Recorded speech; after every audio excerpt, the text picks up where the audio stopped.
Mdogo wangu mwenyewe alikuwa na nywele fupi, huyo hapa. Akaniambia na nywele fupi lakini anataka nywele yake ikue style ambayo atapendeza, lakini akanayo muda mrefu. Mimi direct nikamshauri nywele yangu pendwa. Yaani nikisikia nywele yangu pendwa ukisukua hata kwenye account yangu utaikuta hii imejaa zaidi, micro twist. Sawa nikamchagulia hii kwa sababu 3 kuu zifuatazo au 4. Ya kwanza ni nywele nyepesi sana na haitoweza kukata nywele ingali nywele yake bado fupi. Ya pili, atadumu nayo muda mrefu sana.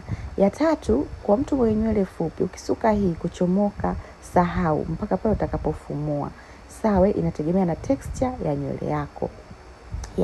Lakini ni nyepesi kuhendo kwa vile hujasuka siku nyingi, haitunzi joto, hujasuka siku nyingi, hautopata karaha, pale tu utakapobana utaonekana smart na hakuna mtu atakayeweza kutambua kwamba wewe nywele yako eti ni fupi. No, utakuwa sawa tu na wale wenye nywele ndefu. Lakini huwa nazingatia mpangilio. Haijalishi una nywele fupi, nywele inakuwa imepangika lakini hayumi.